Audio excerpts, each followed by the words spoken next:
আমাদের নৈনিতাল সাইট সিংয়ে রোপওয়েতে চড়া ছিল বেশ একটা মজাদার পার্ট।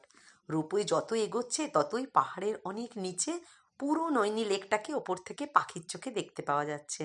পাহাড়ের গায়ে ঘন সবুজের মাঝে নৈনিতাল শহর দেখতে দেখতে তাকে পেছনে ফেলে পৌঁছে যাই ডেস্টিনেশন স্নো ভিউ পয়েন্ট।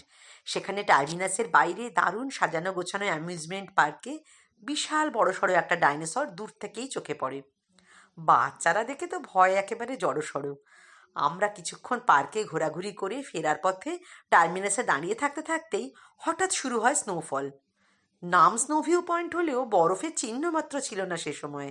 তাই মার্চের শেষে যা ভাবতেই পারিনি তাও দেখা হয়ে গেল আমাদের। আর হঠাৎ এরকম স্নোফল দেখে আমার তখন যে কি আনন্দ হচ্ছিল তা তো আমাকে দেখলে যে কেউই বুঝে যাবে।